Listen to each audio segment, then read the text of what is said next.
Je prends ma vie en main grâce à l'hypnose. Bienvenue dans notre émission. Nous avons le plaisir aujourd'hui d'accueillir Kayoko Okumara, sonothérapeute. Bonjour Kayoko. Bonjour Chéri. Et nous sommes très contents de t'avoir avec nous parce que c'est la sonothérapie, c'est quelque chose qui est encore nouveau et tu la pratiques d'une certaine manière qui est très très complète. Je peux en témoigner parce que j'ai vécu une séance avec toi. Alors, afin qu'on comprenne bien de quoi s'agit-il, est-ce que tu peux nous donner une définition et une compréhension de ce qu'est la sonothérapie en général, et puis après on va partir dans des cas particuliers, si tu le veux bien. D'accord, avec plaisir. Donc bonjour à tous. Le son, en fait, la première question qu'il faut se poser, c'est pourquoi le son? Qu'est-ce qui nous amène dans notre vie à nous intéresser au son? Bien évidemment, c'est pas une distraction, c'est pas quelque chose qui vient là par hasard parce que voilà, c'est dans l'air du temps. Non, non, c'est quelque chose qui existait bien auparavant. C'est quelque chose qui a existé déjà de toute éternité. Oui, la parole en fait, le son ou la parole? C'est une grande question. On dit en effet dans le prologue de Saint Jean, au commencement était la parole, le verbe, mais également dans la Genèse, Bereshit bara Elohim. Donc, quand on a ces deux appositions, on parlera non pas du son en tant que verbe, comme nous on le traduit, au commencement. C'est pas le commencement. Les textes originaux disent in principio erat verbum.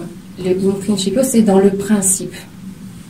Le principe, c'est pas une idée linéaire de l'espace et du temps, comme nous on a tendance à projeter dans notre organisation, voilà, spatio-temporelle. C'est le principe au-delà de l'espace et du temps. Donc le son a existé en ce sens de toute éternité. Et ce n'est pas forcément ce verbe. C'est une fréquence vibratoire qui a toujours été là, que nous ne percevons pas. Il faut savoir que ça s'exprime sous la forme de l'octave cosmique. Et il existe 81 octaves. Nous, on ne perçoit qu'un tout petit peu de ces octaves-là. C'est vraiment une marge très très restreinte. Et donc, c'est quelque chose qui existe. Et dans ce sens, on peut dire que le son, c'est la vie. À partir du moment où il n'y a plus de son, il n'y a plus de vie. Et même si vous ne parlez pas, pour reprendre l'expression, il existe un mécanisme interne qui fait du bruit. Toutes les cellules de votre corps, tous les organes, les systèmes nerveux, tous les fluides qui nous animent ont leur propre sonorité, mais qui n'est pas perceptible à l'oreille humaine. Comme les ultrasons, par exemple. Oui, comme les ultrasons, les infrasons aussi. Okay. Enfin, voilà, on a une gamme très très étendue. Et donc, ce système-là existe de lui-même, indépendamment de la volonté de l'homme. Donc, nous sommes dans une créature vibrante, dans un univers vibrant.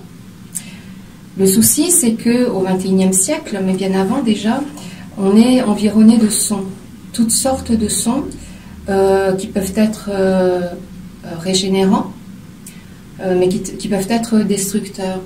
Et à notre époque, nous vivons énormément, cette époque que l'on peut dire qualifiée de bruyante, et qui peu à peu nous déconnecte de notre essence, de nous-mêmes, dans la mesure où lorsque nous sommes dans la rue, nous ne percevons même plus qu'il y a du bruit autour de nous. Voilà, nous sommes dans nos pensées. Il y a énormément de pollution électromagnétique par ailleurs, qui fait que nos sens ne le captent pas forcément. Après, nous avons des symptômes qui nous disent je n'étais peut-être pas dans un bon endroit. Ça peut être aussi des vibrations, des fréquentiels par rapport aux personnes ou aux ambiances environnantes. Et est-ce que chaque personne envoie des vibrations sonores que l'on n'entend pas? Ah oui. Et on s'envoie soi-même aussi des vibrations que l'on n'entend pas. Ça passe par la pensée notamment. Ok. Donc les pensées sont vibratoires. Les pensées peuvent être bénéfiques, régénérantes, oui, ou alors destructrices et toxiques. Absolument. Alors vis-à-vis de soi-même et vis-à-vis de l'autre. Le fait de penser à quelque chose en négatif par rapport à l'individu que j'ai en face de moi, même s'il n'y a pas de parole, la vibration, la fréquence est perçue par l'autre.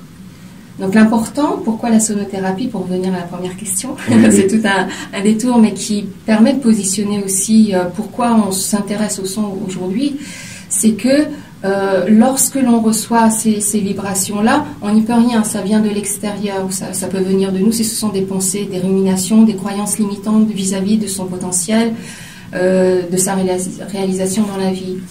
Mais il est tout à fait possible de s'en protéger. Pas en faisant le bouclier et rentrer dans la lutte contre, mais de l'utiliser de façon subtile en connaissant la mécanique vibratoire. Nous sommes, on dit, voilà, dans le langage du New Age, à l'ère du Verseau, dit-on. Le Verseau étant l'ère de la communication. Alors bien sûr, technologiquement, il se passe énormément de choses à chaque seconde qui nous portent à profiter de certains instruments, outils technologiques bien avancés, et de communication donc. Mais cette communication, elle est aussi interpersonnelle et aussi avec le monde supramental également, d'où l'essor de la spiritualité qui interroge les gens, au-delà de toute religion, bien sûr. Oui, tout à fait. Donc le son, comment est-ce qu'on va donc pallier à ces mauvaises ondes qu'on reçoit ou qu'on émet peut-être aussi? Oui, tout à fait. Alors, pourquoi veut-on utiliser le son pour se protéger? Qui dit protection dit déjà, tiens, je suis face à un danger. Comment peut se révéler ce danger? Eh bien, sans réfléchir trop longtemps, on peut se dire, je dois me protéger contre les agressions, contre ce qui me rend malade, contre ce qui m'affecte psychologiquement, etc. Alors, ça positionne tout de suite la maladie comme un ennemi à abattre, n'est-ce pas? Or, la maladie ne sert pas à ça. Paradoxalement, la maladie sert à guérir. Oui, tout à fait. Ça nous met dans une posture, justement, de ne pas se mettre en lutte contre la maladie. Ça, c'est vraiment une idéologie occidentale et moderne, en tout cas, qui dit, voilà, alors, qu'est-ce que je peux trouver comme truc? Qu'est-ce que je peux trouver comme médicament, comme astuce, comme méthode, comme thérapie, comme... voilà, pour aller contre la maladie, alors qu'en fait, pour être bien, voilà, être dans le bien-être. Donc on est à la recherche, on va chercher la notion d'être bien, de guérison, en se connectant à l'extérieur. Or, la démarche, elle est inverse. Il faut d'abord se connecter à soi. La guérison vient d'elle-même par un processus d'auto-régénération, d'auto-connaissance, d'une connaissance de soi. Dans le mot connaissance, il y a le fait de naître avec soi. Donc c'est retrouver cette vibration originelle que nous avions dans le principe. C'est très intéressant. Oui, c'est vrai, c'est très intéressant parce que ça remet en question un peu toute la philosophie occidentale d'aller vite courir chez un médecin lorsque quelque chose ne va pas, ou d'aller chercher, comme tu dis, quelque chose, un palliatif, alors que c'est un signal d'alarme. Oui, c'est une aide, c'est un signal. Il faut savoir que 6000 ans avant Jésus-Christ, les Sumériens parlaient de la maladie comme étant un enténèbrement. Alors, qu'est-ce qu'un enténèbrement? Contrairement à la santé qu'ils qualifiaient de lumière.